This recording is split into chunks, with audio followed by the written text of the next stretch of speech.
Okay. And let me actually just repeat this. Oh, it doesn't need to ask you for permission.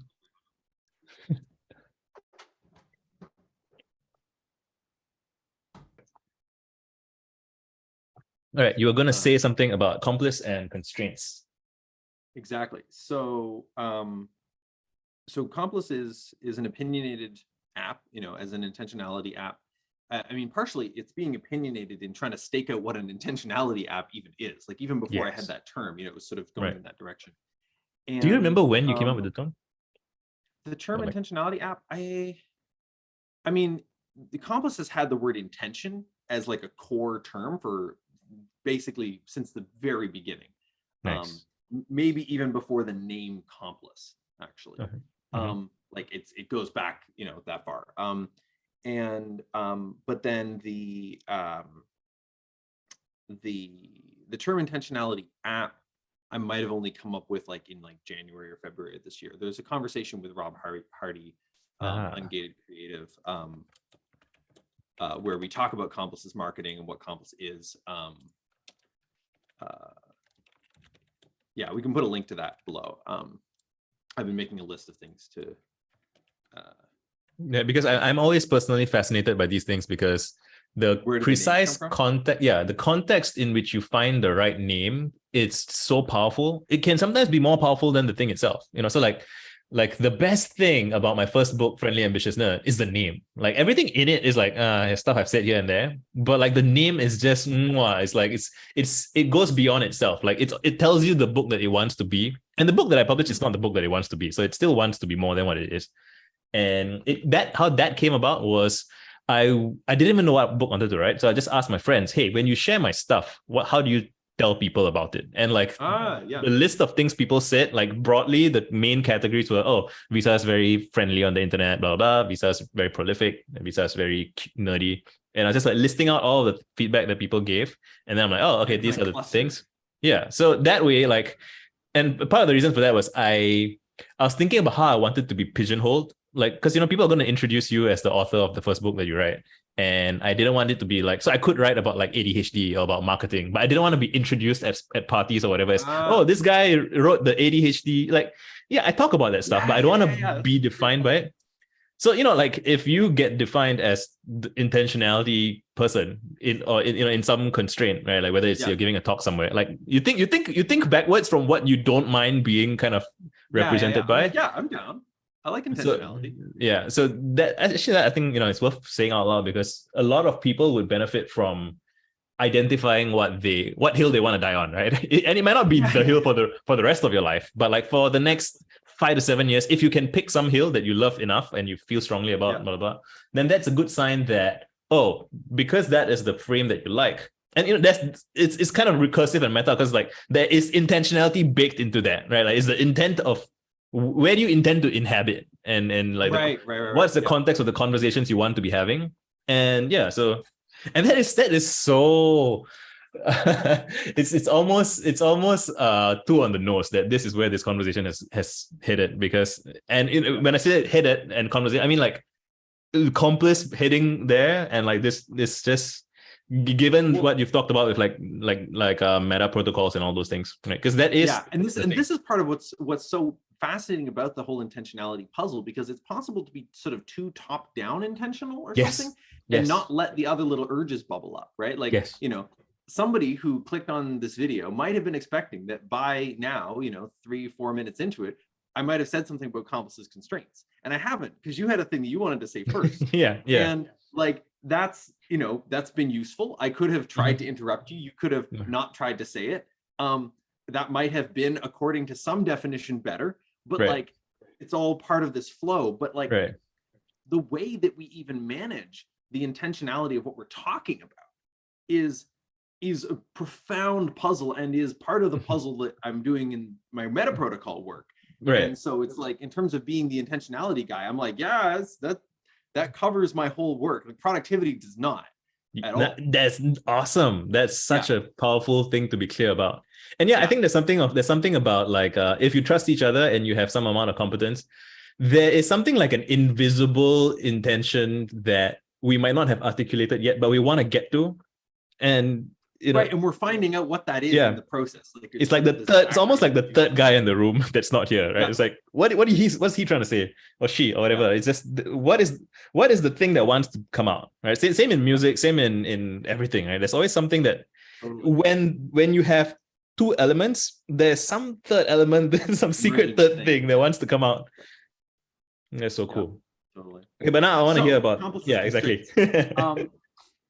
So Complice, it looks like a to-do list app, but as I wrote in my Everything is a Remix thread, like I have a thread about what Complice is a remix of. And as I wrote in that thread, Complice has very different parents than most to-do list apps. Like it doesn't come from GTD, it doesn't come from any other bullet journaling or any other to-do list system. It comes from a goal setting system where you would write down what you did at the end of the day every day, and another system where they were both systems for just writing down what you did at the end of the day every day. One of them was paper journal, pick 4 towards goals, and the other was called I Done This, and it was just I done this, email every what day you did, what you did. Yeah. And so I kind of remixed the two, and I was like, okay, I'm gonna send an email every day with what I did towards my goals. And I was actually just doing that on my own over a year before I started Complice. I was using Pick 4 and I Done This, and I was sending an email every day with what I did towards my goals. And but then I started wanting to actually be intending things towards my goals as well. And so I started sending myself an email just every morning. What am I going to do towards my goals today? And so that doesn't look like a to-do list. Like there's no organizing feature on it, if you see what I mean. Like it's a list, but it has no check boxes. Right. It's like you're driving in the rearview mirror, right? In a sense. Well, right, but even in writing out the intentions, there's no checkbox. There's just at the end of the day, I'm going to look at all these intentions. I'm going to say, these are the ones I did. These are the ones I didn't do. And then the next day, I do whatever I'm going to do then. And so that turned into the most fundamental constraint within Complice, which is that you make your list fresh every day. Like the only list that has checkable checkboxes on it is a list of things you are intending to do today. And when you get to the end of the day, it says, okay, here's what you said you were going to do. What did you actually do? And you get the opportunity to put in like, oh, actually, this whole crazy opportunity came up. I ran into Bob and I talked with him about the thing, and now he's going to fund my whatever. Like that was not a thing you intended, right? But you maybe went for that opportunity to talk to Bob in part because you had this goal in the back of your head. Like, there's like one of the documented features of goals is that they make you more able to notice goal relevant opportunities.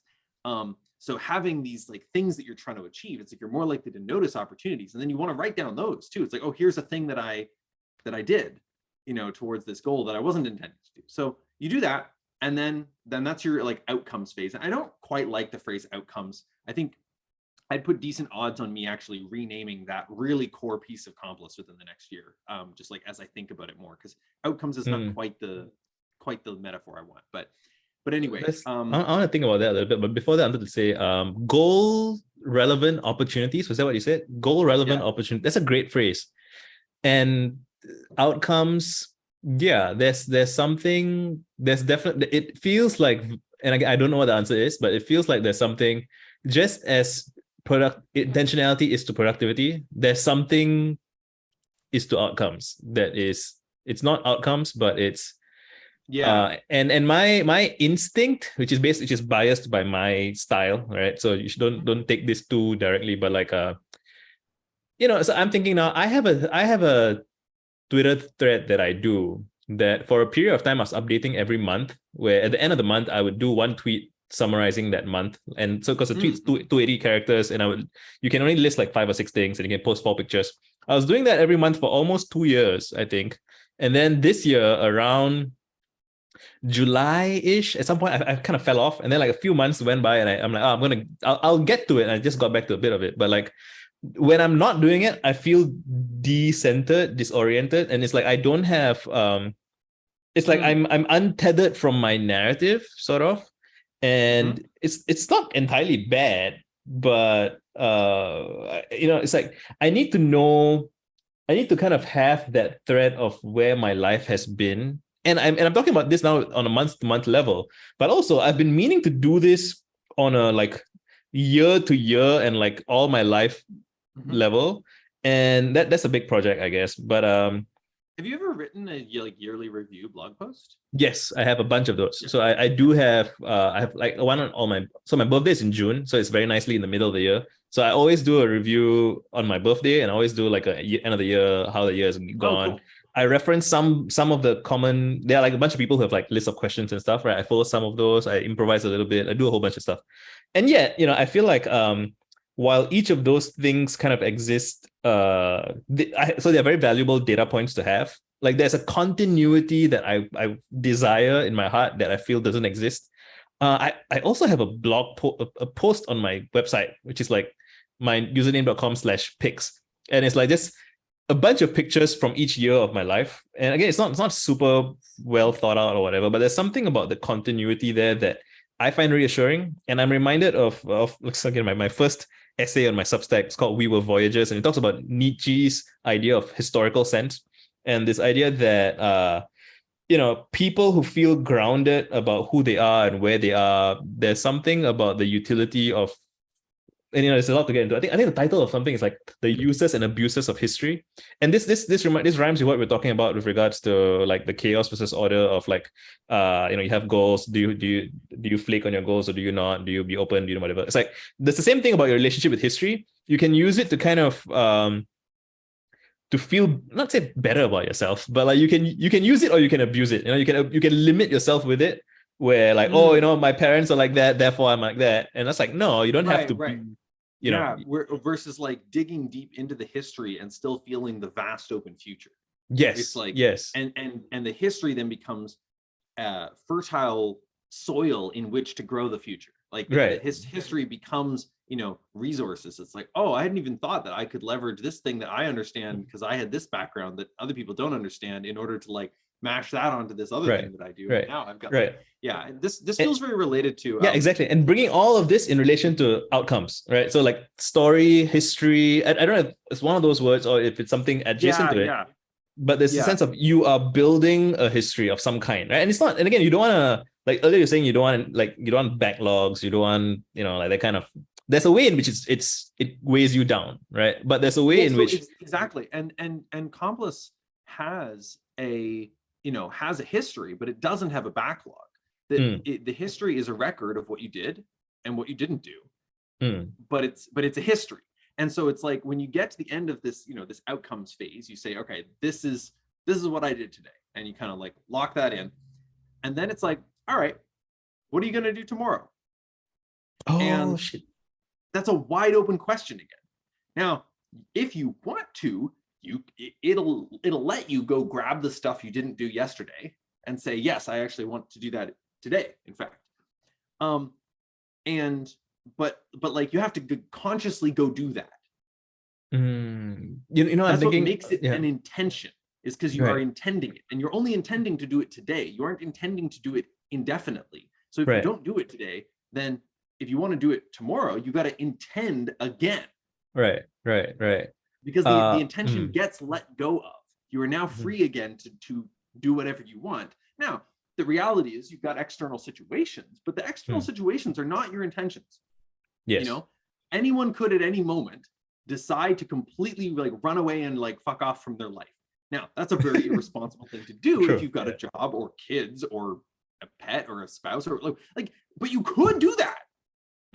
Like you are fundamentally free in this way, and being able to inhabit the reality of that freedom, that in fact all of your obligations are ones you are choosing to continue to accept and to continue to relate to. Like that is a choice that you get to make every day. There's something really powerful about that. I know your face lit up when I spoke about that key constraint of Complex, which is like the list doesn't perpetuate it, like it flows away, and like I want to like hear what that did for you. I mean, so even before that, actually, I was just thinking of because I love how you say that Complex is an opinionated piece of software, And it's like, as you're talking about like the list of the history of events that you've done, right? Like, so if I were like a custodian, or if I could insert my own, again, I don't know if that's right for accomplice, but like if it were my thing, my opinion, or that I would kind of nudge onto the users, and they might be annoyed by me doing this, but I would like suggest to people, like, if you have the time, like, look at the history of your stuff, right, and write like a commentary on it. Like, that's my like, I'm always telling people, write your memoirs. Like, people say, I don't know what to do, I got like 2 hours and I got time, I'm write your memoirs. Like, whatever it is, tell me your life story. Like, start with, I was born in so and so, and then just keep writing and see where that goes. There's something about that practice, and it's not exact, it's kind of like, I wouldn't say it's intentionality, but it's sort of like the shadow, or like the mirror image of intentionality, right? Like choosing, because even without thinking, like when you say, okay, tell me your life story in 5 minutes. You're like, oh, I was born, I went to school. Like, yeah, you say the default things that you think people want to hear, but even along the way, you select things, like, and the choices that you make are revealing, and they may not be revealing of like your highest self or your best self or whatever, but like, once you've made those choices, you can look at it, and then you can kind of, you can do this indefinitely, I guess, like having written a commentary on your actions or your past, write a commentary on that, like, why did you choose those things, and to some degree, that's what I talk about right. in introspection. Like, yeah, I read my journals from 5-6 years ago, and I'm like, holy shit, there's like glaring omissions. There's glaring, like, how, like, one of the most shocking things omitted from a lot of my old stuff was, I had like, there were long phases where I'm talking about, I need to do this, I need to do that, blah blah blah, and zero mention of like social needs. Like, I'm not like talking about, oh, I should hang out with my friends, or, oh, I should talk to someone about this or whatever. It was so isolated, and it was completely not apparent to me while I was doing that, right? And yeah, so that's just, I guess that's the thing that lit me up, like, just thinking about that you may have an opportunity to nudge people to, I mean, I don't know if I'm overfitting the things that I'm always thinking about onto the thing that you're thinking about, but yeah. Well, I mean, so Accomplice has, like, one of the things I might rename the outcomes process to is simply daily review. Now, that I don't quite like that, because there is something important about really seeing, like, no, this is sort of like, this is my progress, maybe, or something like happenings. This is like, it's seeing your progress, seeing your movement, and so forth. But Accomplice has, in addition to the daily review, which is the outcomes, it has weekly, monthly, quarterly, and yearly reviews. And they have this kind of, fractal structure where, daily, like, and the big difference between like the intentions and any of the reviews, if we're going to call the outcomes daily reviews, let me just play around with that in the conversation. So we'll call the outcomes daily reviews. So the difference between the intentions and the reviews is that the intentions are broadly structured by the order in which you're going to do them, right? And you put things in a list. You're like, do this, do this, do this, do this, do this. When you get to the reviews, those get restructured into being organized by goal. And so now you're seeing, okay, for goal number 1, I did, this thing and this thing and this thing. Like, how do I feel about that? Was that enough to move me towards that goal? For goal number 2, I did, this thing and this thing. And I had these 3 things I didn't do. How do I feel about that? Like, did those 2 things I do feel really satisfying, and I feel really stoked even though I didn't do these other 3 things? Or do I feel like those 2 things I didn't even matter, and like, really, I should have got to these other like, those were like the actual need? And so it's like, you get that sort of subjective reflection, and then you get to your weekly review, and it shows you each of those days and what you did and didn't do, and the again, the subjective reflection about how you felt about that. And then you get some questions. You're like, so looking at this whole week, okay, how do I feel about this? And then when it comes to the month, you get like a calendar that's filled in with different colors and numbers based on like how much stuff you did each day. And you can click on them and you can like see what you did that day. If you're like, oh, that was a really great day. What did I do that day again? Oh, nice. Yeah, that's when I like, recorded the podcast and released the new version of my, ebook, and like, oh, that was such a great day. That was a highlight of my month, and then you get more questions, and you can also view your weekly reviews. So it's kind of this synthesis process on different timescales that kind of like pulls it all together. And and then the quarterly review, and then the yearly review. And the point of all this is that it really, like, it lets you when you're doing things be just sort of doing them, in whatever order, whatever you feel like doing. But then, like, when you're reflecting, you're sort of seeing things in context, and you've decided, there's these big areas of your life, whether they're explicitly target type goals, or whether they're just more like, I want to maintain really good friendships. It lets you kind of look at those areas of your life and say, okay, am I really moving towards this though? And you can't miss the fact that you're completely ignoring one of these things. It'll be really obvious. There'll be a big nothing. And then, like, how do you feel about that? And, you got to kind of decide, like, okay, how am I going to relate to that? Interesting thing hearing about this is, I at several parts as you were describing this, there are parts of me going like, oh no, like that's not all in a bad way, but like, it's like there's a level of confrontation or like facing the thing, right, that in some ways, and I guess this ties back to like productivity versus intention, like in some ways part of the thrill, no, I'm not using the right word, it's like part of what people do with productivity is that as long as you're moving the needle, you don't have to think about it, right? So it's what needle? Yeah, as anything, right? You have something that you think you want to do, and then you just do it, and you don't stop to it. It doesn't require, so like the productivity genie or whatever, right, doesn't ask you how do you feel about what you're doing. It just promises you do the thing, and I'll give you the dopamine. I don't know how it exactly works, but like I'll reward you for it. You check the boxes. How many boxes did you check? Did you check a good number of boxes? And good for you. And then, like, on the flip side, I'm imagining inbox to 0, amazing. Right, so I'm imagining, so there's the productivity genie, right? I'm imagining like the intentionality genie, and the intentionality genie is like, oh, you did that, cool. How do you feel about that? And you're like, how do I feel? Why are you asking me how I feel, right? It's like, oh, I mean, you don't have to, but like it's worth thinking about. And then it's just a funny mental image in my mind, like, yeah, like I think even just chatting with you about this, right, is making me, because I have my notes app on the side, and it's not a to-do list, but it's just a huge clusterfuck of notes. And I'm like, oh yeah, I've been moving stuff around, but it's not like I've sat down to ask myself how I feel about each thing, right? It's almost like and in my conversations with my clients, I'm always like, how do you feel about your website? How do you feel about your this thing, that thing, right?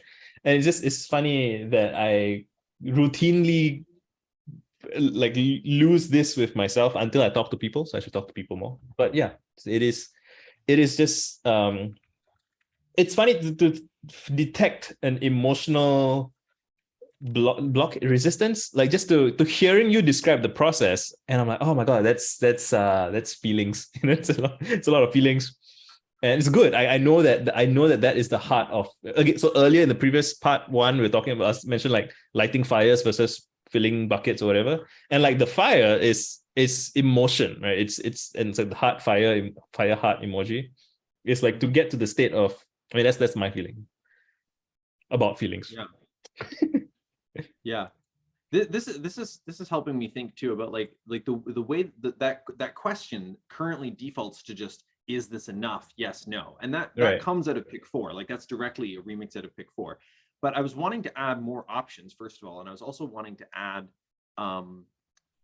like the ability to choose your own options. And so I have a new thing I've been working on that I haven't shipped to everybody, in part because I haven't figured out what I want the default to be when shipped to everybody. But like the is this enough is supposed to be partially a subjective question and partially like a, insofar as this goal does have a deadline, like, am I actually on track, or am I getting kind of distracted from that? And that's not, that's not good. But some people have found the is this enough question really empowering. One of the fascinating things about building software is what school boats people project onto it. And for people not familiar with the school boat concept, we'll put a link to that down in the thing. But it's like what people project on it. So I have simultaneously, like, in the same week, I'll get a message from someone saying, wow, I love this software. It's so non-coercive. and I'll get a message from somebody else being like, holy shit, I cannot handle Compulse telling me what to do. I fucking hate this app. It's so coercive. And I'm just like, I mean, these people may not mean the same thing by coercive, but I think part of what's going on is like some people read Compulse's messages as guilt trippy. Which they're not intended to be, but if you read them that way, then you're going to experience them that way, and then you're going to feel guilt trip, and you're going to feel really bad, and you're going to feel coerced in some way. And there's not a lot I can do about that, actually. Yeah. Like there are things I can do about that, and I care about it, and I don't absolve myself of any responsibility to do stuff about that. I mean, I take really seriously what I learned from my human factors class in university, which is like, it's something like the user is always right. But like, it's not quite that. It's more, there is no such thing as user error. Like, somebody clicked the wrong button. Well, why did they click the wrong button? Why wasn't it obvious which button to click?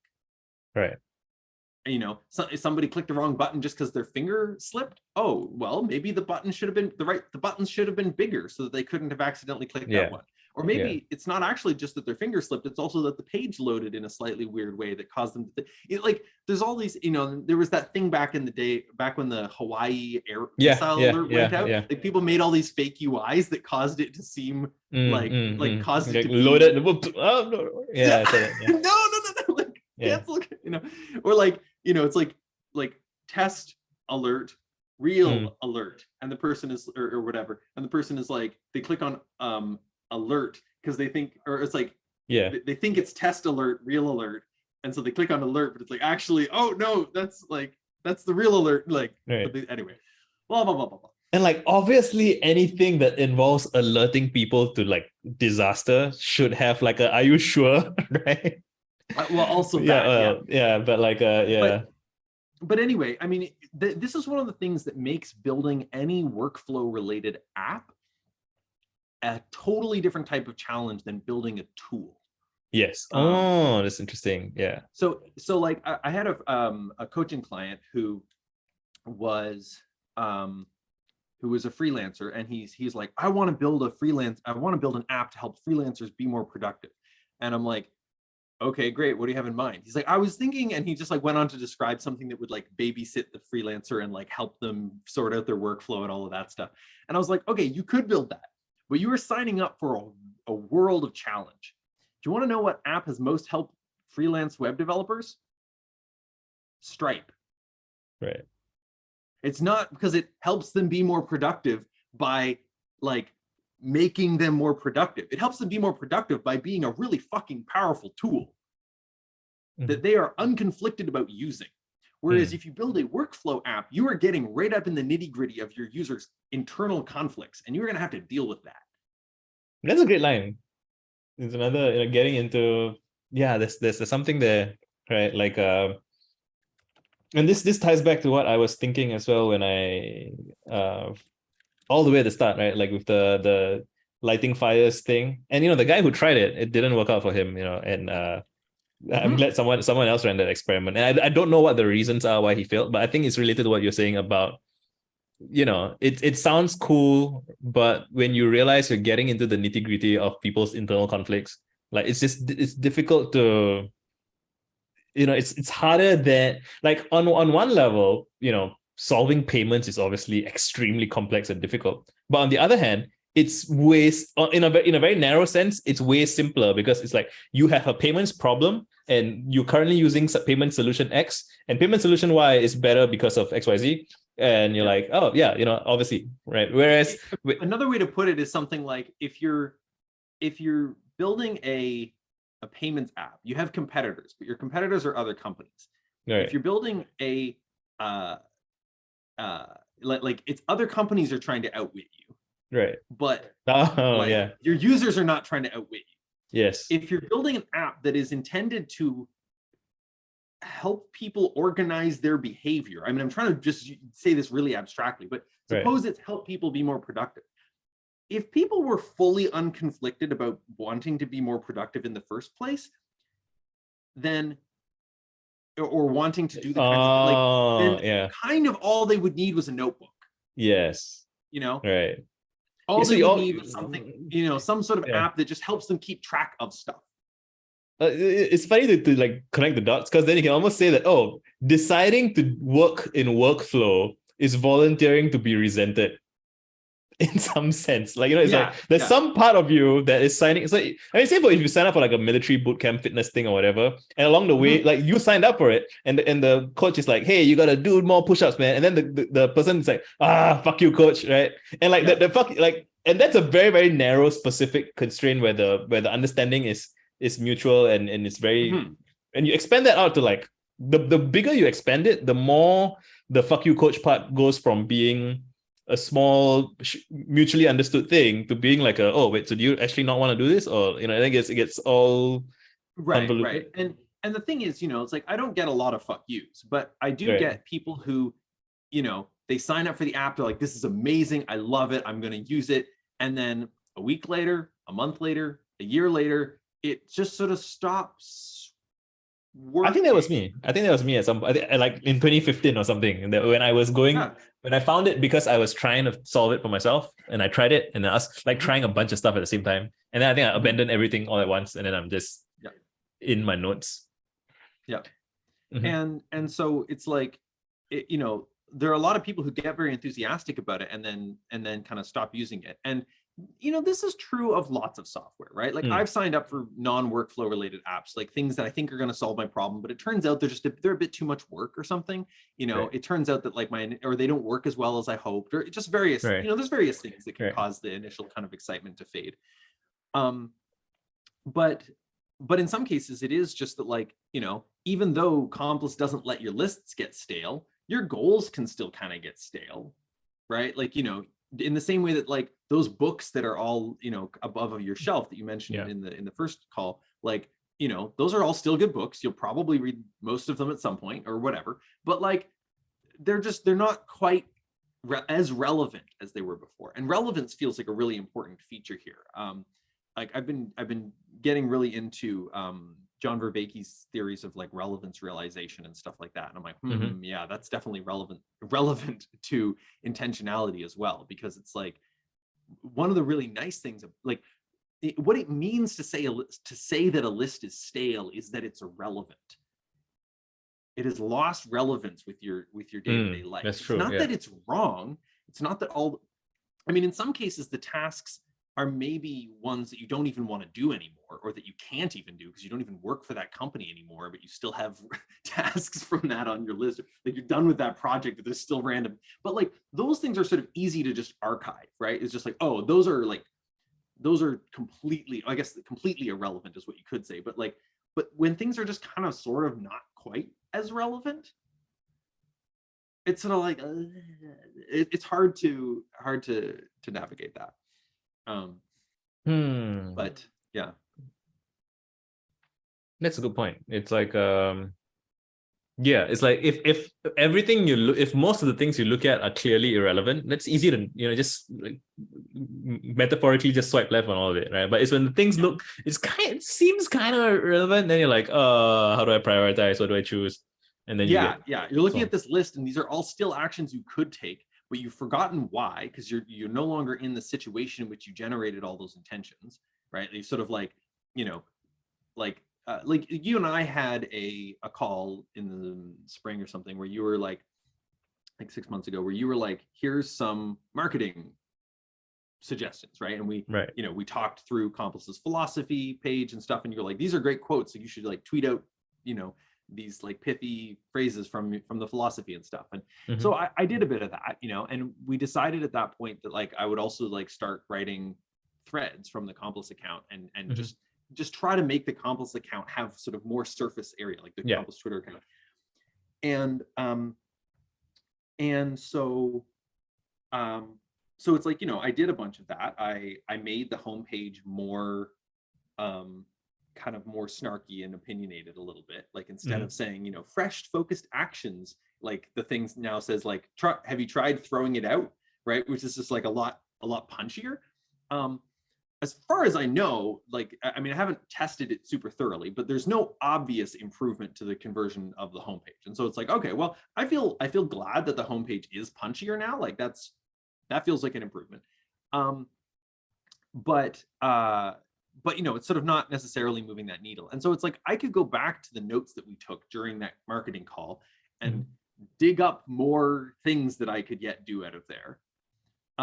But they probably feel less juicy than they did in the days or weeks following our call. Sometimes even the hours after. Like the way that motivation works is wild. Like it's so contextual. It's like, you know, if we come up with some new ideas on this call, I will be fired up to implement them for like a couple hours.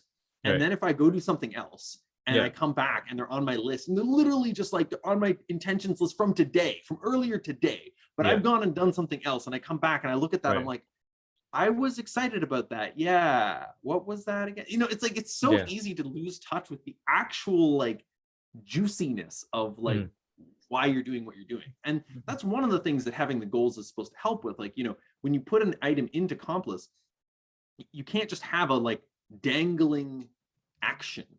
It either has to be towards one or more goals, or it has to be explicitly tagged as miscellaneous, as in, this is something that I need to do for whatever reason, but it's not part of any particular bigger picture than my life. Like, I've got to like take the trash out. Like, okay, sure. Or I've got, you know, or I've got to do my taxes, or I've got to deal with the, you know, car parking fine that I have to pay or whatever. Like, you know, there's these little things that aren't particular. They're just keeping your life afloat or whatever, but they're not particularly like moving the needle toward the thing that you care about.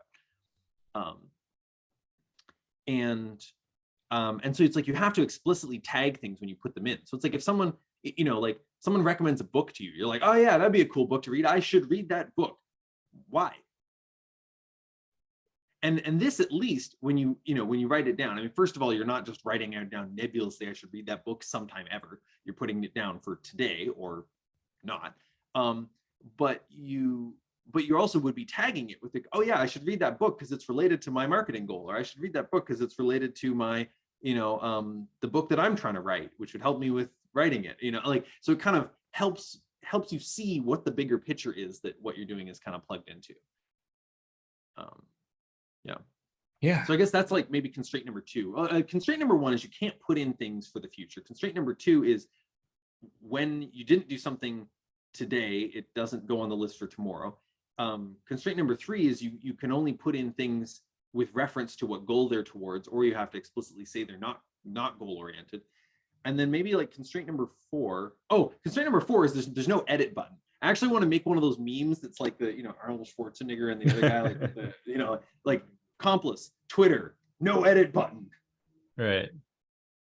Because that is like, you know, that's one of Twitter's really powerful constraints as well. Yeah, true. Is that the tweets stay put. And with Complex, it's like you can unintend something. Like you can stop intending to do something today. Like, you know, if you put, you know, go to the thing in your list and then you find out it's canceled, well, I mean, that's a great reason to not intend to do it. If you put in your list like, oh, I want to do this thing and that thing and the other thing, and this thing takes all day, and you don't get to that thing, well, you don't get to the other thing either. And you can you know, unintend those. But you can't not have intended them. Like, it's still true that at the start of the day you intended to do them. And that's part of what keeps the list honest. Like, you can't delete items or sort of edit them into oblivion from the list. It's like, this is the list of what you intended to do today. You don't have to do it all. You in fact often will not do it all. But like the flow of your day, like you can mark things as, I'm not going to do this today. Like there's a not today like button or whatever. Yeah. But there's no like remove this from the list, because it's like, no, this is the list of stuff I intended to do today. And it's still true that I intended this morning or last night or, you know, an hour ago to do this thing today. So that's another constraint that just like, and that one is that's a weird constraint, because in some sense it doesn't matter in the way that the other ones do. Like it's not a hard constraint. It changes the feel of the list, that you can't remove stuff from it, because it changes what it means to put something on it. Yeah, I mean that's one of the that's one of the constraints of like writing on paper, right? That note online, like computer stuff doesn't quite feel the same.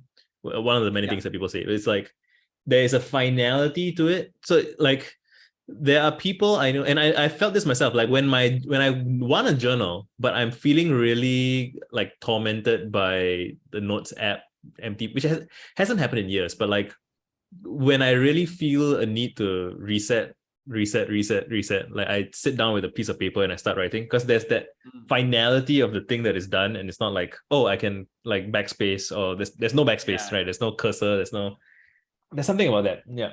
Sometimes people say things like, oh, like digital tools will never ever do the things that you do with paper. And I feel like there's some way in which that's true, but I also feel like there are ways in which that is an opportunity for experimentation that people haven't experimented enough with. Right. Totally. And there's different dimensions of what they can and can't do. You know, it's like, you know, Google Docs finally this year realized that maybe not everything has to be a page. Like they have a pageless mode now that doesn't just like smoosh the pages together. It lets you scale arbitrarily wide. And this is new this year. It's a pretty new feature. It's like in page setup, pageless. Oh shit! I'm just discovering this now. Donald, you're telling me that for the first time. Yeah. Oh, sweet. And there's a sense in which that doesn't matter. It's the same typing. It's a very tiny change compared to lots of other changes that they've released. But there's another sense in which metaphorically it's huge. It represents them recognizing that their tool is not for making pages that are going to get printed off. I mean, it is. It's very good for that, but it's also good for tons of other shit. And so it's like, that's them recognizing that like they were unnecessarily constraining their medium. Wow. Yeah, anyway. That's like if you're writing a blog post in Google Docs, why does it have pages? Yeah. Fascinating. Yeah. So that was a really brilliant move on their part. And I frankly think it's like, I expect them to go a little bit further in that direction more generally. Like I think you still can't embed a video in a Google Doc. That is it's so funny how sometimes I have conversations with people and they're like, you know, like the end of history illusion, or like, oh, everything's been done. Like, no, it's not. You know, like, no. We haven't started doing things. We've barely scratched the surface. Yeah. No, so you still can't embed a video in a Google Doc, and that's an obvious next step now that they've gotten rid of the idea that all docs are fundamentally trapped in the skeuomorph of pages. Right. I mean, they've really been out of that for a while. I think it's just silly at this point that you can't embed a video in a Google Doc. Like it's just an obvious thing to be able to do. You know, it's the thing I found sometimes. Embedding tweets. So in Substack, for example, so I don't know about Google Docs, but like in Substack, the embedding tweet like flow is very good. So like it's in my brain automatically thinks things like I should put a picture in a tweet so that I can embed the tweet in the Substack essay. Because if you try to send an email, because Substack is like email based, and like if you have too many images in your Substack, the size for the email goes too big or something. There's something that kind of breaks a little bit. And you can get around it by just embedding tweets instead. And then you think, okay, I can embed like video in the tweet for like however many minutes, 2 minutes or whatever. And there's just all these workarounds that come up, and just like, on one level, it's like, it's interesting constraints, I guess. But on the other, it's like, you do wonder what would it be like if to be galaxy brained unconstrained, right? Right. I mean, this relates to the chaos order thing. The puzzle of which constraints to have and which constraints to not have is its own puzzle, right? Yes. You know, like, sure, yeah. Constraints for poetry are great. All right, write me a poem only using the letters B and Q.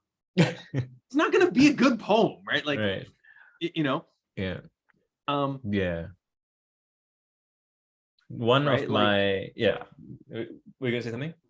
Or like if you just have 5 constraints, it's like write me a sonnet that uses only words that are in the first 3 pages of the King James version of the Bible, and has a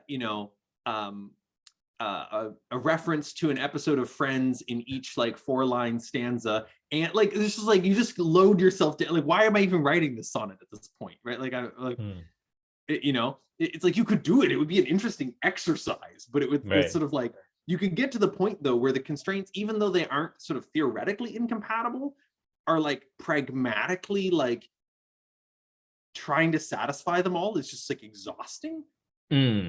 Yeah, so there's like this human, there's a human constraint on the number of constraints or the volume of constraints you can meaningfully work with, right? So it's like you add so many constraints there, and then you can't even remember all the constraints at some point. So you end up and the more that you're familiar with the relevant mediums, like the challenge I just gave would be like really tough for me. I've written all of like 3 sonnets or something. I haven't even watched Friends.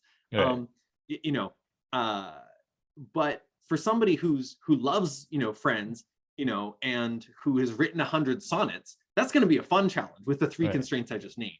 Right. And that's going to be at the edge of their like flow state. Actually, they're going to enjoy having those constraints because it'll push them into new levels of flow. One of the best constraints I had recently, and again, it's the same. It's a recurring trope basically. But like again, I have this long list of essay ideas that I have, and I'm trying to teach myself to see that if I haven't already written an essay, there's something about it that's not quite right. Because if it was right, I would have already written it, right? And then my friend DM'd me. He says, "Hey," because I had a list of like ebook ideas that I tweeted in a thread, and he's like, "Man, I would love to like buy all of these ebooks that you haven't written yet, because I especially want to share some of them with my students, because he does like some mentorship kind of role."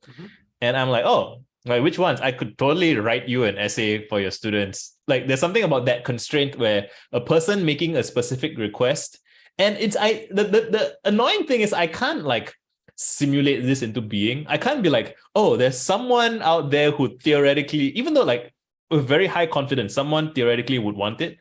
It's different when someone actually makes a request. When someone actually makes a request, it fires up something in my brain and body. I don't know what I'm like. I got you, dude. It's sort of like, there's a bunch of people out there who don't understand my shit. Right. But if one of them comments some inane shit that really demonstrates that they don't understand my shit, then it's like, shit, somebody's wrong on the internet. Now I gotta like write this up. Let me explain. You don't get it. Here's how it is. Right. I mean, that's a bit like, I'm not quite in fire and brimstone wrong on the internet mode these days, but it's like somebody like it's this contextuality to it. And I actually think it goes back to what we were talking about at the very beginning about like, the best to-do list is the space around you, right? I have a bit of a theory about, so you're gonna finish that thought first? Well, so it's basically like, if the best to-do list is the space around you, right? Like just the actual things being in a space that needs some sort of resolution, that you can feel needs a resolution. It's not just a box to check. It's like, there's a situation that feels unresolved.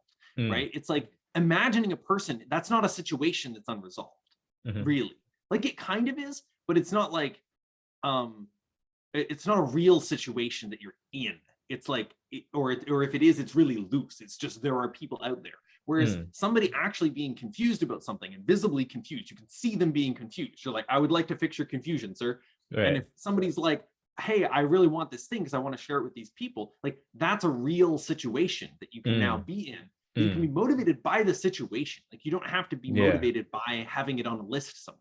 Oh, that's beautiful. Yeah, I was gonna say, so I have a theory about like the wrongness on the internet thing, which is that again, so we keep these intentions and goals, like, I have all this long list of things that I would like to opine on, right? Like I have opinions, I have thoughts and feelings. I feel like I'm trying to articulate something coherent that would be good, and there's like very high standards because I want to like gratify my taste and write a really good thing. And I'm like, but what my current understanding is not quite where I want it to be, so I'm working on it every day. And then you witness somebody else, kind of whether it's by accident or by choice, they bumble along and present like a wrong, like a quote unquote wrong understanding, or it might be an innocent confusion, or they might be, in my experience, the most brimstone shows up when someone who is less informed shows up with confidence and is assertively wrong, and they're like, oh my god, and here I'm going to do it. No, this is just it. So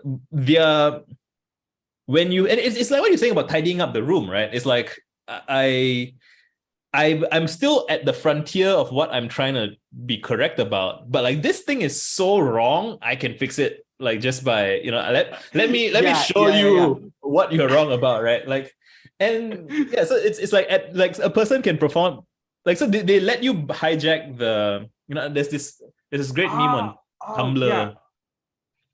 I think part of what's going on is like writer's block shows up because you're comparing the essay you know how to write with the essay you want to know how to write. Yes. And if instead you compare it with somebody else's shit essay, or not necessarily even shit, you're just like suppose somebody else, like if I saw somebody write up a big article about like here's what trust is or something. Right.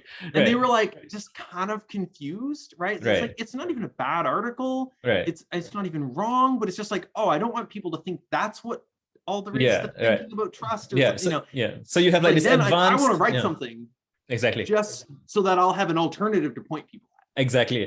Yeah. So it's like, yeah, exactly what you just said. So there's this very refined, you know, what the beautiful understanding you'll have like 80 years in.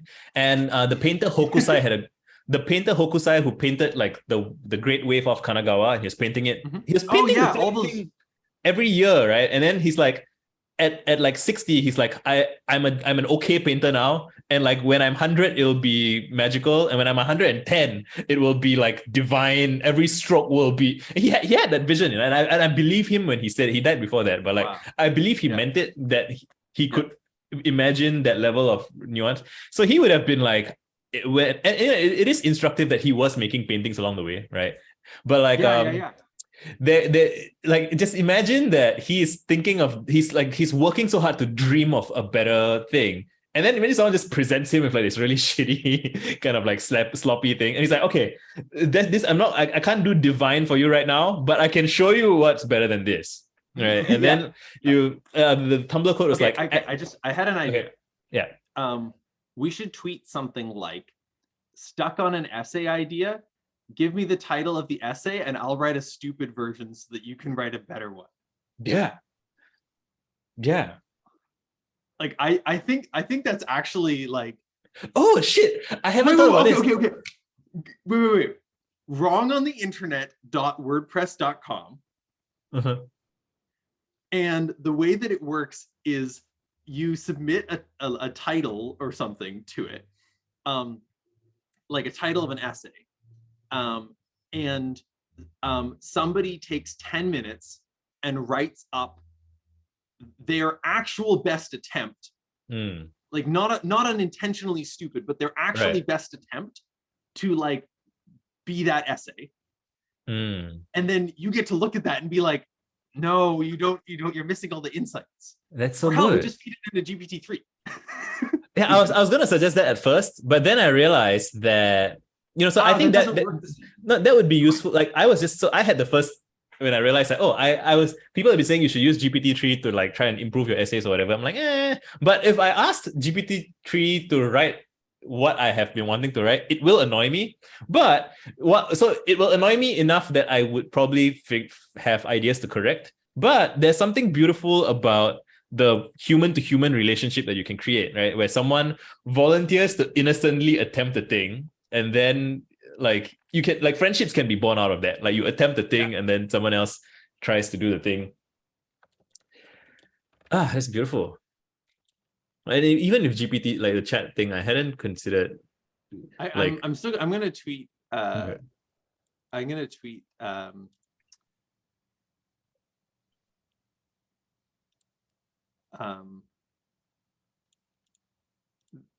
Something like, broke, use GPT-3 to write your. I'm just gonna say GPT. The numbers are relevant. I like when we get to drop the numbers from things. Like, I stopped calling COVID COVID-19 after like the third time I said it. I was just like, no, not relevant. Like, this isn't flu 22. Like, so it's like, what other COVID could I be referring to? Right. Number unnecessary. Anyway, that's true.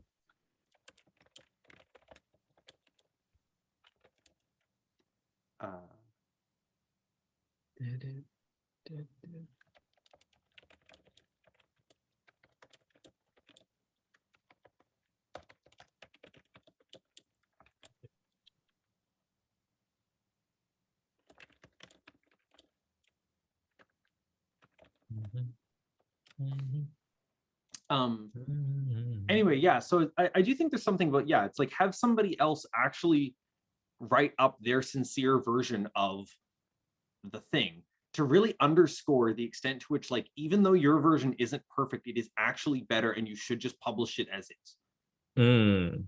That's great. I would love to and for me, if you're telling me that on a day where I'm not feeling productive, I can write like 10 shitty essays about what other people want to write and then like nudge them into doing the like alley-oop. I would love that. That would be a great use of my time. Right? Yeah. I volunteer, man. Like anybody who does, let's say GPT, right? It's nice.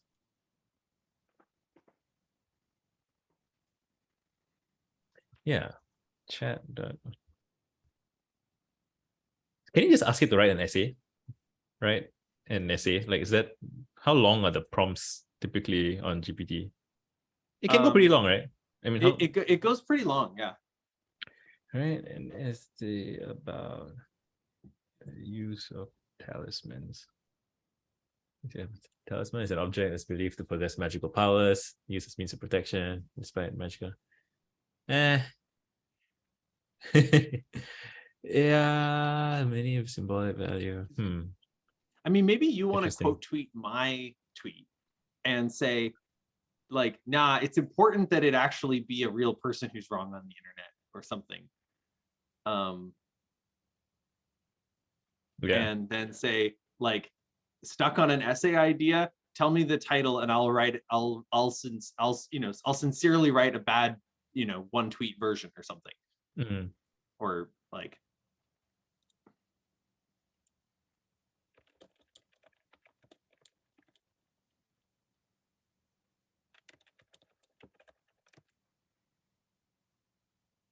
part of my challenge at the moment is, to some extent, I'm writing up essays that are answers to questions nobody's even asking.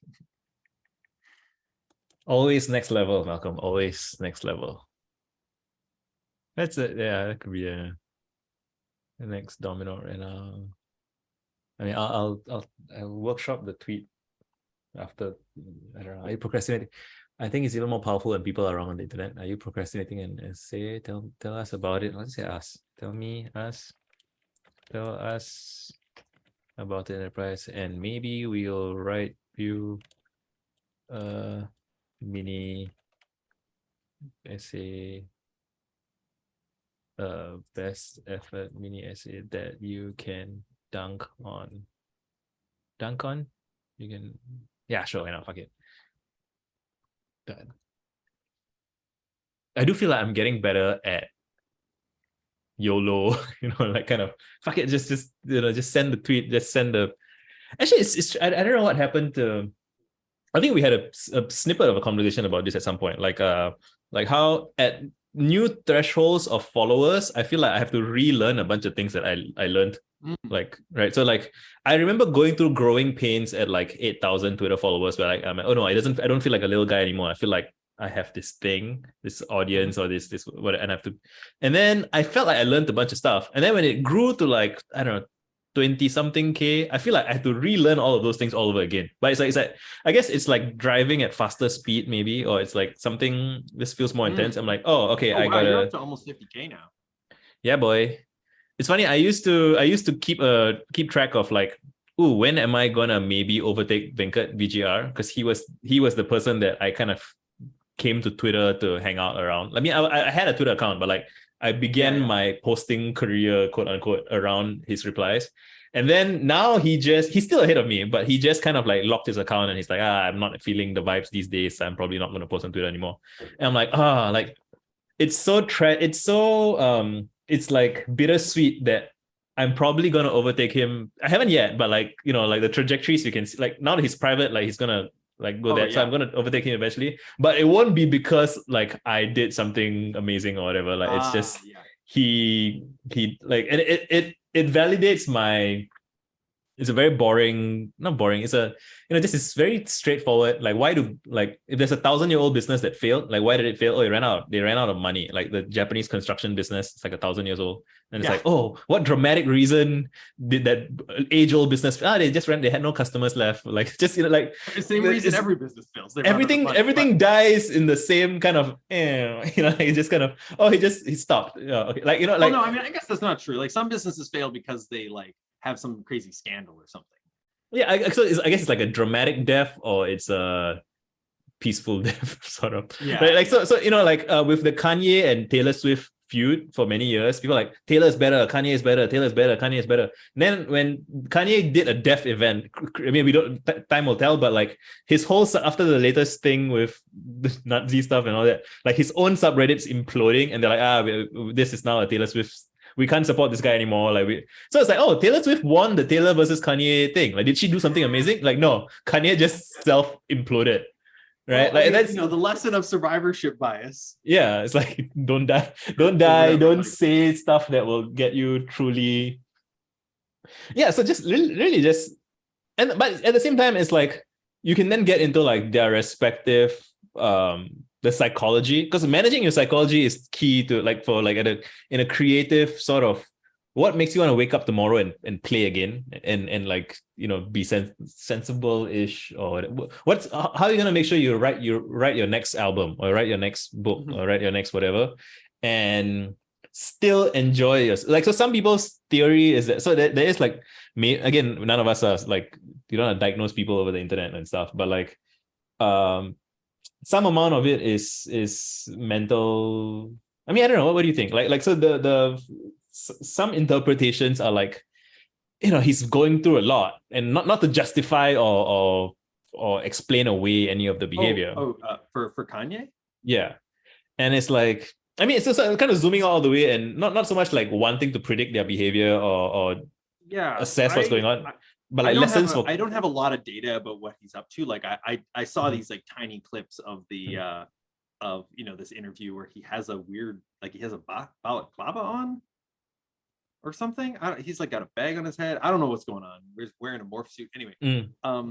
And he's saying some stuff about Hitler that seemed to me to be like, I think that the general point he was trying to make seemed, or there was one point that he was trying to make that I think is dramatically underappreciated, or a few points. Like, first of all, like, the guy did some good things, maybe. I don't know if he did the good things Kanye ascribed to him, but like, he gave hope to a lot of people in a very cruel and awful way, but like and then just like in general, like there's something confused about a culture in which you can't say good things about bad people. Right. Something like that. Like that, like there's a, like that's like a kind of stupidity if like something has to be all bad. Right. Now, do I think that like Kanye is doing a kind of apologist thing on a deeper level than that? I'm not sure. Like, I haven't looked at it enough. Certainly it's not the way I would go about trying to make those 2 points. Exactly. Yeah. Now, like Kanye, like, there's the no such thing as bad press thing, right? Like, he's certainly getting a lot of attention for this. Yeah. Has he jumped the shark and he's like getting attention that actually will sink him? Time will tell. Remains to be seen. Yeah. It's like it first of all, just remains to be seen. Like, we do just have to like watch it play out and find out how it goes. Is he playing some crazy 5D chess? I don't think so. Yeah. If I had to guess, it seems more scattered and chaotic than that. So it's possible he's just pushing the like get more attention button. Yeah, my sense is that, and so it's like multiple things are true at the same time, right? Like, so he is very good at media manipulation, blah blah blah, but it also seems that it's like what you're saying, right? He's kind of, he might be, so he's probably, so I don't know if it's like recent or whatever, but like he must be going through shit, right? Like family stuff, blah blah blah. And the in that context, he, I don't know, you know, it looks like someone who is I can't even describe it properly. Like, you know, it's sad, right? Like it doesn't seem premeditated, orchestrated. It seems like something happened and he's spiraling and he's using the skills and tools that worked for him in the past, but like at the so close to the edge where it seems like he's gonna fall off. And some people are wondering. Some people are wondering. You're talking about like growing your Twitter account and stuff like that. Yeah, so this my thing is like tiny compared to this edge that he's at, because he's at the edge of like, you know, this is societal level. Yeah, I don't know.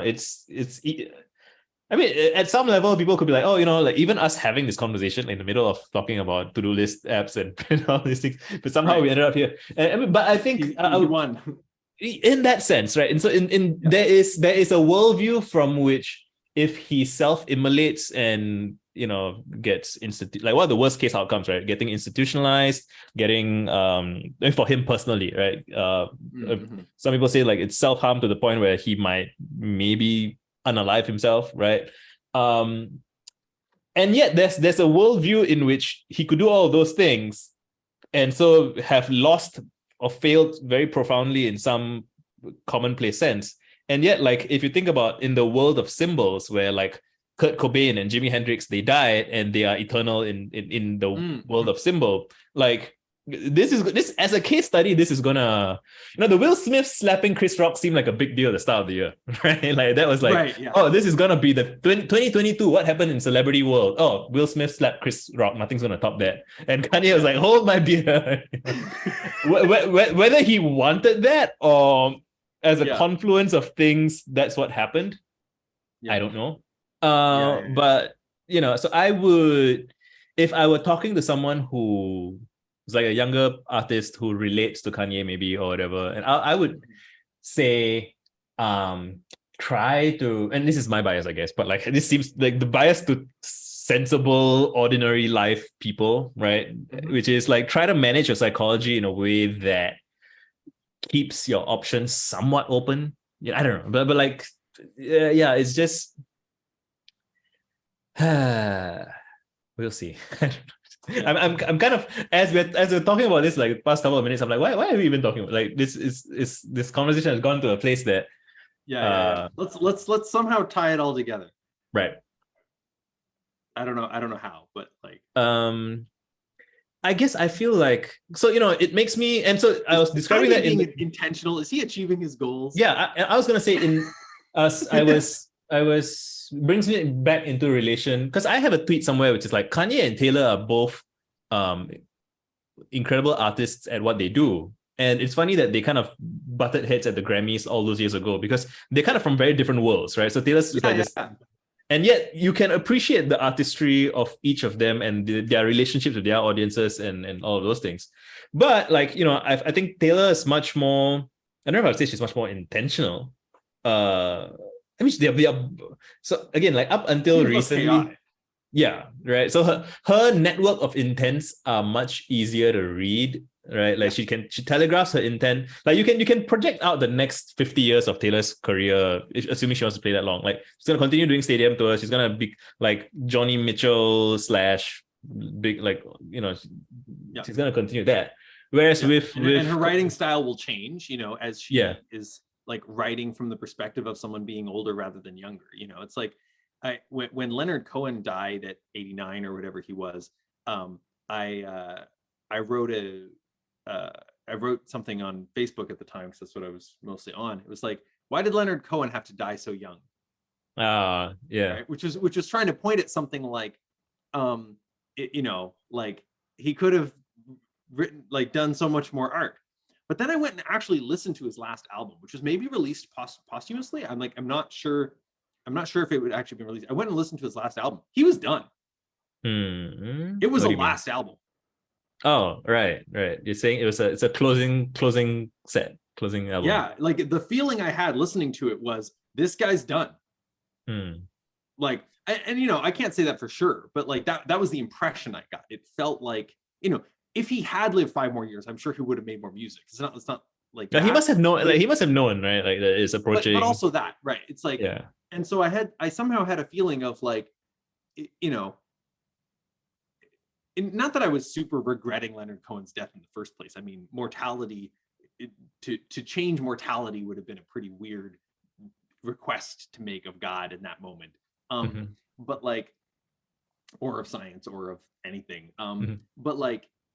But yeah, it gave me a different kind of feel of like, oh, like the fact that Leonard Cohen aged and died gave us the art that we got, and we would have got different art if he had somehow been immortal. Like, you know, like, yeah. And so it's like, and this is something I've thought about with my songwriting, actually, is like going right back to the beginning. Like, you know, I started writing songs when I was, you know, in my teens, basically, and I loved my songs so much that they became this way that I escaped from regret, because the songs were all so random in how they got written. Like they would, I would just get inspired and I would just write something. You know, it was very the opposite of like having a plan and sitting down. Okay, I'm gonna like I would just get inspired. I would write something and it would just emerge. And it was so obvious that if my day had gone slightly differently, that song would never have existed. Right. Now another one might have, but what it meant was that in order to regret anything that had happened in my past, I needed to say, I don't want to have this song. I would rather live in a world where I don't have this song. And my songs were so precious to me that I couldn't possibly say that. Huh. That's nice.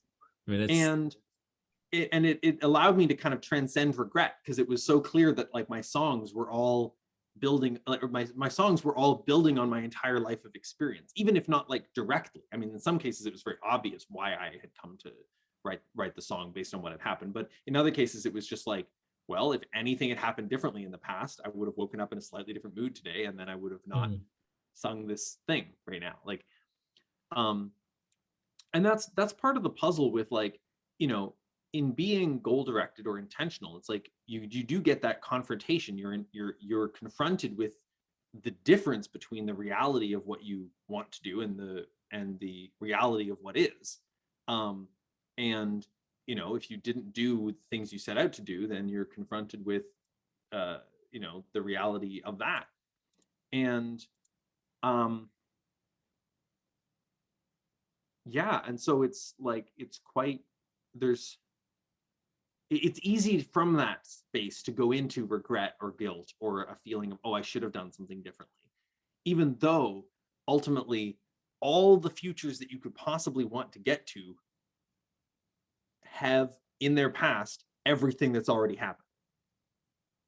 Say that again. All the futures that you could possibly reasonably want to get to from here have this moment in their past. Yeah. It's obvious. It's a tautology. It's like, that's what the future is. Right. But it's like, we sometimes find ourselves hoping for futures that we could only get to if we got to like rewind a little bit first. Oh, right. So it's like who would I be if I wasn't traumatized, basically, right? Or like you have some negative experience and then that now shapes the thing, and you're like, I wish. Yeah, and it's, you know, and it's like you can want to like untangle that trauma. Like there's a future where you heal that and you go on to live an amazing life, but there's no future in which you undo it. You make it not have happened in the first place. Right. And you know, it's not unreasonable to imagine those alternate timelines. It's just those alternate timelines are not the future. They're really not. Yeah, they are not. Yeah, correct. That's true. Yeah. And any relevance they may have to the future is unknown. You know, like when I was driving with a friend of mine and we were like, okay, let's go to this restaurant. He turns onto the highway. He's like, is this the highway to get on? And I was like, Google Maps says no. Wait, no, Google Maps says yes. And what had happened there was Google Maps had updated. It had originally said, no, you should turn here. But then once we were on the highway, the next thing to do was stay on the highway until you can get off the highway. Like there's no, oh no, Google Maps says the thing to do is to like brake and reverse down the highway ramp and like,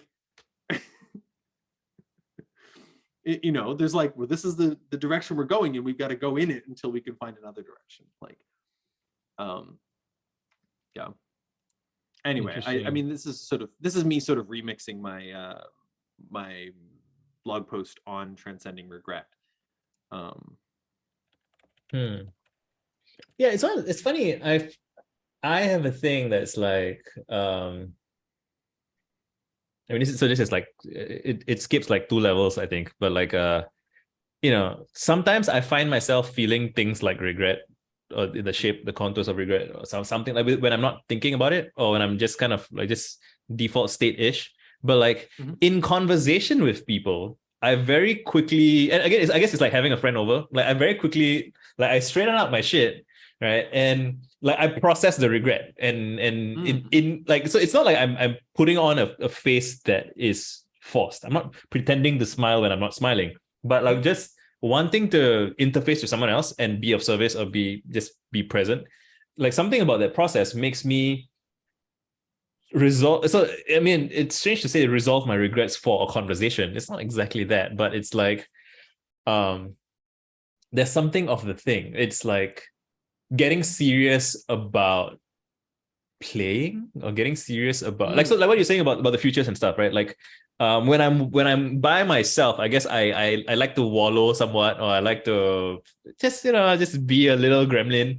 And then when it's time to re-inhabit the world or the social reality or whatever, it's like, yeah, you know, it's not that I can see like a unhealthy version of this, like which would just like forcing a smile or pretending that you're not troubled by something or whatever. But I do find that simply being with people makes me resolve my shit. It's just very and I haven't yet connected the loop around like, oh, if this is true and this is true, then you should do that, right? Where like, well, then I should hang out with people more often, which is funny, because when that was like, I mean, I know why. You know, when I was a teenager, I used to spend all my time with my friends, and my parents would be like, oh, you're just wasting your time with those like layabouts.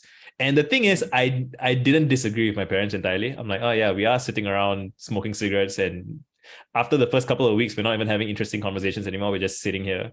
And I started to feel shitty about it. And I was like, you know, hanging out. So that's my school boat, I think. It's like just laying about with people all day, every day for months is bad.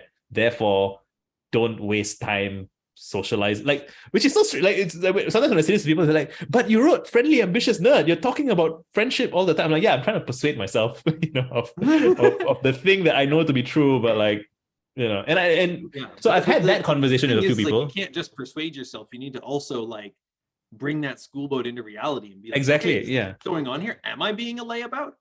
Like, yeah, is that what this friendship is? Have Malcolm and I just been like wasting our time on this call? Like, I mean, that'd be great. Like, if we like one, yeah. So as I was bringing this up in your presence, for any truth that's in that.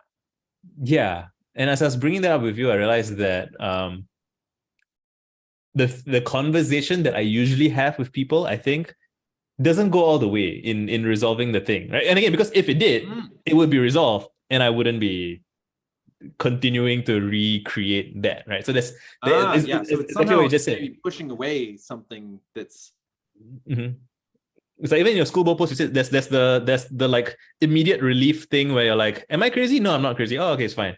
But like, you haven't resolved the thing that's generating that thing, so it'll generate it again, right? Like until you resolve that. So there is something there. I think I'm on the path, but like, I don't know. We'll see.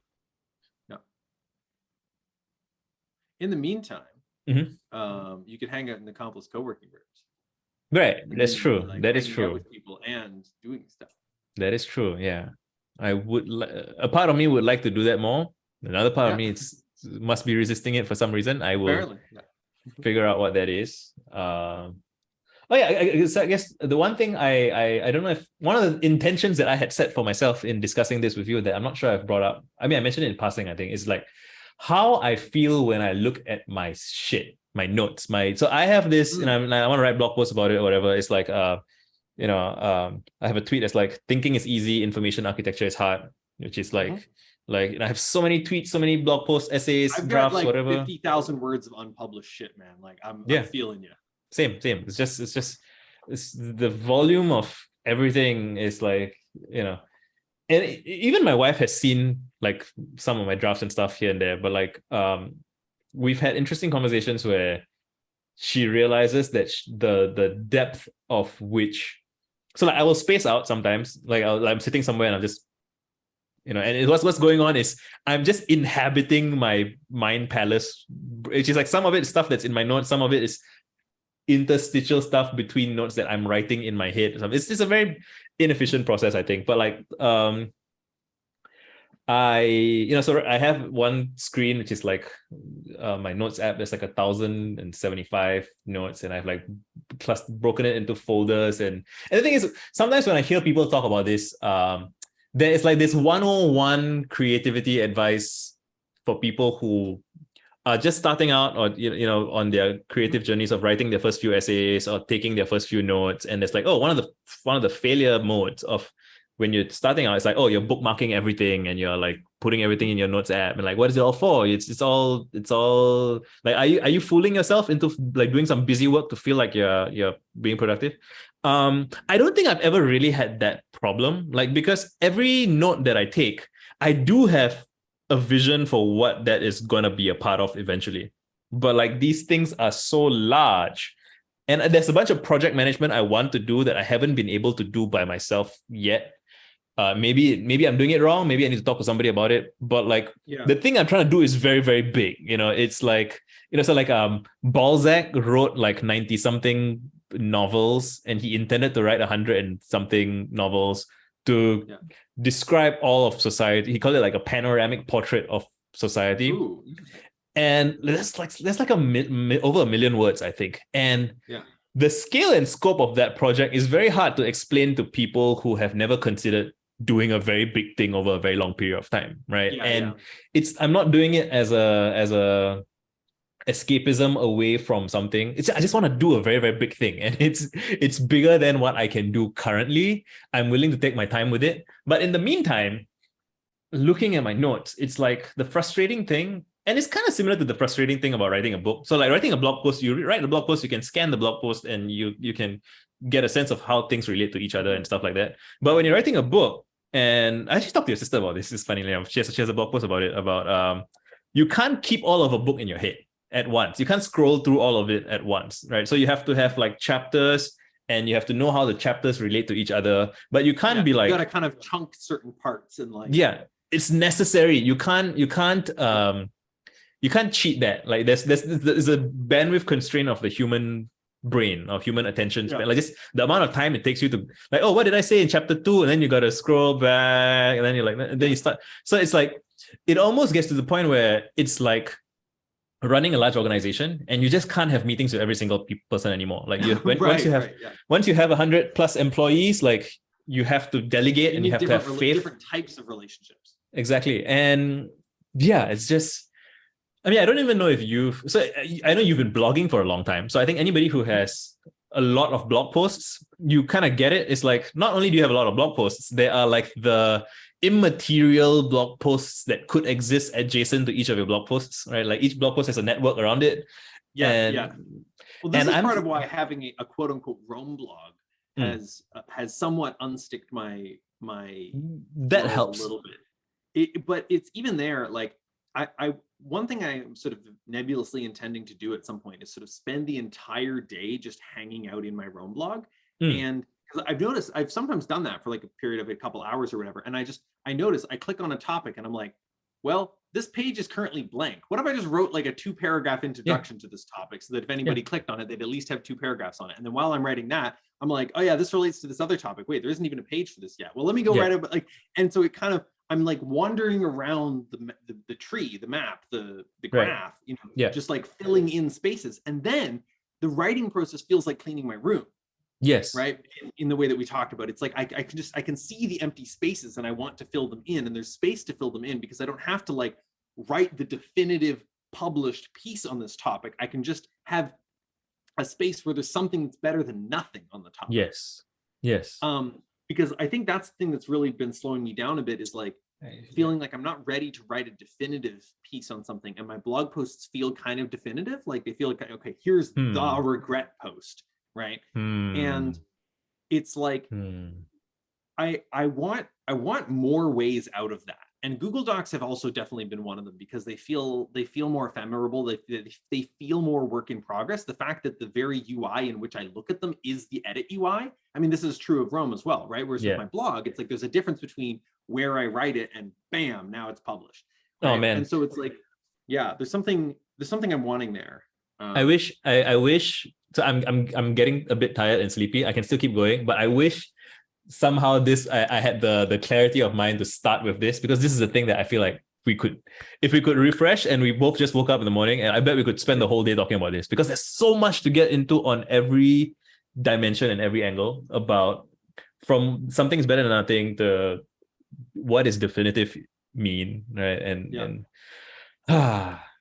Yeah, well, let's like, just make this a, I don't know, weekly-ish thing that we do. It's like Malcolm and Visa have a combo. Yeah, I definitely want to. Yeah, I and when you said something is better than nothing, and you wanna, like, that feels like a thing that I could probably write, quote unquote, for you. Like, if it's for you, it's easy. Like, this is how I wrote my last essay for my friends' students, right? Or it could just be like, yo, Malcolm, this is the thing that we discussed, and I just wanna, maybe, I don't know, it might happen, but you could try. Yeah. It feels like something that I already like half understand, but like so did Do 100 Things, and you like talking about it has increased my understanding of it. So it's like, another thing that's another thing that's worth writing. It's like, okay, Malcolm, you think you get something that's better than nothing, but let me like really tell you, like that's a very different flavor than writing the 101. And like, maybe part of what feels like, sometimes I felt bored in my writing because I feel like I have to lay out too much context shit first, and I don't want to have to do all that context setting. I want to like be writing stuff for people who like are on the edge. Well, I've been telling myself that a lot of my boredom and frustration in writing my essays is that I have to lay out 101 stuff. I feel like I have to lay out 101 stuff. And I told myself, what if you just wrote 201 essays? And like, if anybody doesn't get the 101, like you may explain it in the comments maybe, but you just kind of open with, welcome to XYZ 201. And people are like, what? Didn't attend 101. I'm sorry. You could, you will figure it out somehow. But this is... You will either catch up, or you will somehow find something that will answer your question somewhere else.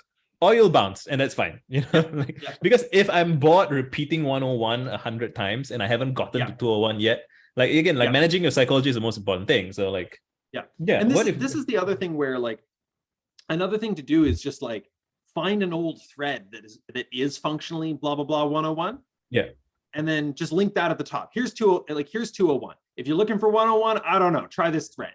Right. It's like the thread's not perfect, but it's like it's enough of an intro that you can sort of be like, all right, now I'm moving on with 201. So you already know something's better than nothing, but have you considered like or whatever the thing is. I think I have this like internalized coercive, in my head language I say tyrant, but it's a bit extreme. It's not really a tyrant, but it's like writing a good 101 is very lucrative. It's very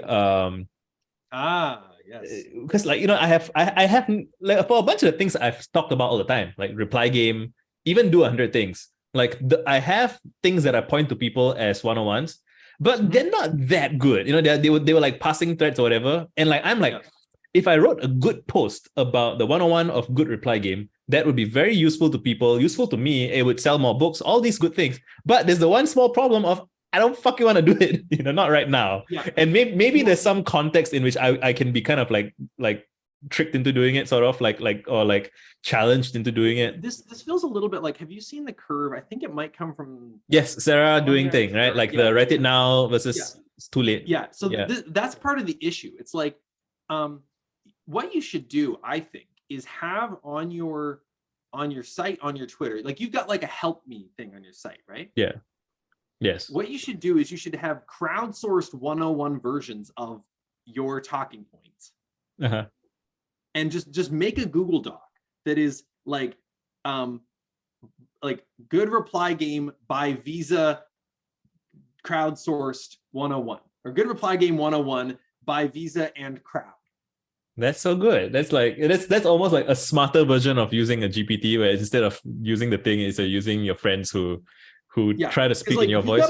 You've got enough followers at this point that, like, you know, having other people summarize what you said on topics is like a totally plausible way to do it. And like there's a few versions. Like in one version, you know, everybody's contributing to the same whatever. In another version, 5 of your followers are trying to write, here's good reply game 101 according to Visa. And there's an open question of like, are they trying to write it in your voice, or are they trying to write their remix of it? Like, there's a lot of different ways to do it. But the point is, you can ask the world to generate the 101s you want. And that's then true. When it falls short, you can just add little paragraphs. But then you don't have to like, oh god. That's so cinematic. Like you were saying, it felt like it's part of the video. Yeah. Like, in fact, I almost like the idea of, because at the stage that I'm at and the scene building I'm trying to do, I almost like the idea of like, maybe I don't know if I should pay people but I don't want people to feel like they're doing freely. You're paying them in prestige and recognition.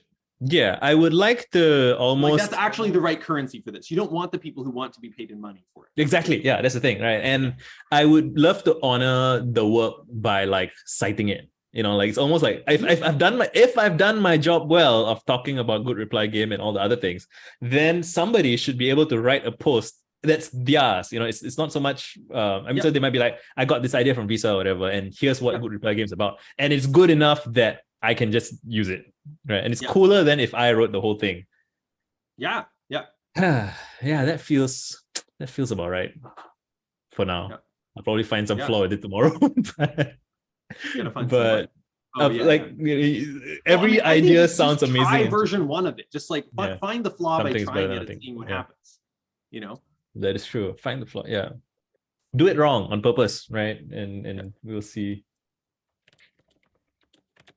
That feels like a good thing to end on. Is there anything that we meant to talk about that we didn't talk about? I think if there is, we should just talk about it next time anyway. Fair enough. Fair enough. Well, I'm gonna bed. You starting your day now, right? Yep. I mean, it's noon. Like this is midday. This is always the first thing I've done today. So then, I'm feeling into what the rest of the day holds. Nice. All right, I'm gonna head off then. Thanks for hanging out. I will upload to my YouTube and we'll see what happens. All right. Take care, man. See you, man. Take care. Bye-bye.